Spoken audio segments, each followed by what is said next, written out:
The words weren't a plea, they were an accusation.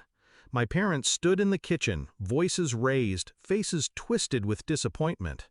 "Family helps family," my father snapped. "She's your sister. She just needs a chance," my mother added. They wanted me to empty my savings, everything I had worked for, to fund her shiny startup dream. I didn't argue, I didn't explain, I simply walked away. What they didn't know was that I'd already seen the truth. My sister was always the golden child. She smiled and the world bent for her. She failed and they called it ambition.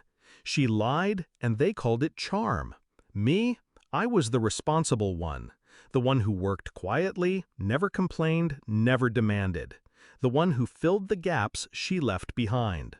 And for years, I believed that loyalty meant love, that protecting her meant protecting family, until the day I learned what she had done. It started small, a strange charge on my account, a missing transfer.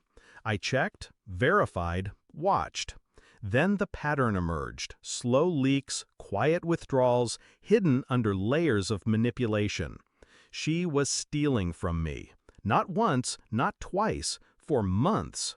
And when I dug deeper, I found more. Her emails, her messages, mocking me, bragging to her friends about how easy it was to drain me without me noticing. I remember staring at the screen, reading those words over and over. My dumb brother, her personal ATM. That was the night I stopped being her shield. I didn't confront her. Confrontation is messy. It warns the enemy.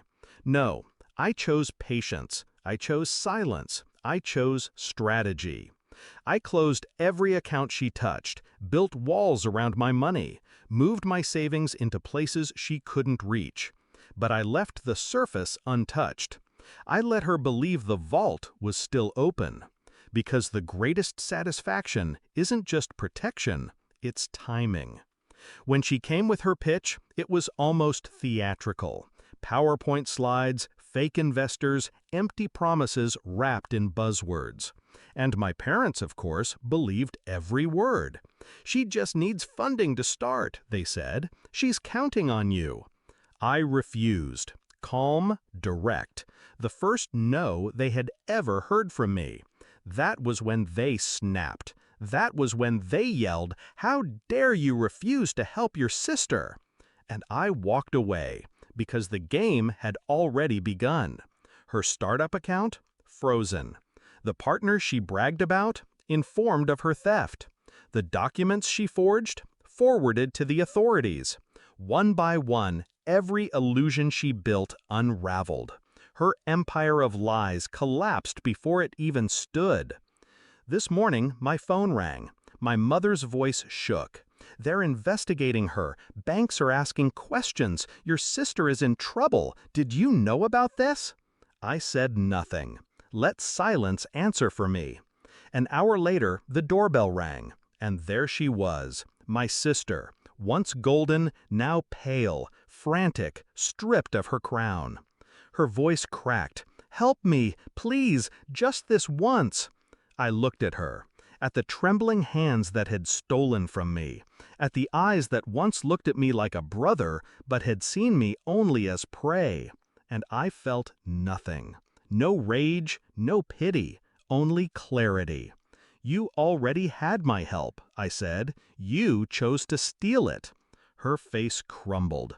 She realized then there would be no rescue. Not from me, not anymore. And I closed the door.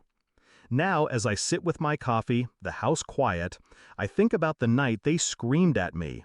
How dare I refuse to help her? The truth is, I did help. I helped her see the cost of betrayal. I helped her meet the consequences she thought she could outrun. Family doesn't mean sacrifice. Family means accountability. And today, she finally learned it. I didn't argue. I didn't shout. I simply walked away. And in that silence, she lost everything.